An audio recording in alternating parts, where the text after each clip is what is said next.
আসসালামু আলাইকুম। আমার চেম্বারে আপনাদের স্বাগতম। আপনারা অনেক প্রত্যন্ত এলাকা থেকে আমার কাছে আসেন। প্রায় কারো ২৪ ঘন্টা পর্যন্ত লেগে যায় আমার কাছে আসার জন্যে। আর আমি এর জন্য আপনাদের কাছে অত্যন্ত কৃতজ্ঞ। আমি অত্যন্ত বিনীতভাবে বলতে চাচ্ছি যে, আমি কিন্তু একজন জেনারেল ফিজিশিয়ান না, আমি একজন জেনারেল প্র্যাকটিশনার না, আমি একজন সার্জন।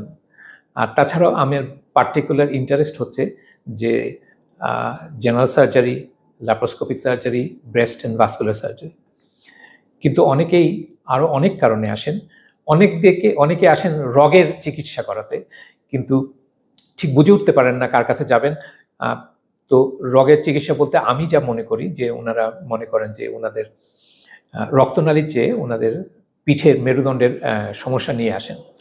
তো সবাইকে উদ্দেশ্য করে বলতে চাচ্ছি যে আমি হাঁটুর ডাক্তার না, আমি বাতের ডাক্তার না, আমি ঘাড়ের ডাক্তার না, আমি মেরুদণ্ডের ডাক্তার না।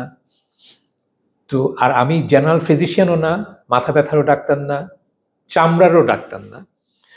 তবে আমার চিকিৎসার ক্ষেত্রে কিছু কিছু রোগের নিদর্শন চামড়ার উপরে পড়ে, সেই জন্য আমি ওই কথাগুলি বলি। কিন্তু আমি ডায়াবেটিসেরও ডাক্তার না, কিন্তু ডায়াবেটিসের কারণে রক্তনালীর যখন সমস্যা হয়, পায়ে যখন সমস্যা হয়, সেই কারণে আমি তাদের সমস্যার সমাধান করে দিই। তো সবার সমস্যার সমাধান করতে পারি না, কিন্তু যদি আপনারা একটু জেনে আসেন যে আসলেই আমি কিসের চিকিৎসা করি, তাহলে হয়তো আপনাদের এত দূর পথ আসতে হয় না।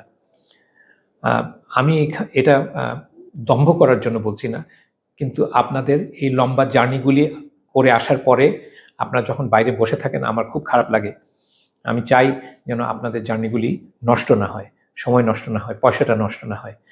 তো সুতরাং যারা অ্যাপয়েন্টমেন্ট চাচ্ছেন তাদেরকে অত্যন্ত বিনয়ের সঙ্গে আমি আপনাদেরকে আবেদন করছি যে আমার যারা অ্যাপয়েন্টমেন্ট দেন তারা যে সমস্ত প্রশ্নগুলি করেন একটু যদি দয়া করে উত্তর দেন, তাহলে হয়তো যাদের আসলেও আমাকে দরকার তারা আমাকে দেখাতে পারবেন। তা নাহলে অনেক দেরি হয়ে যায় অনেকের জন্য।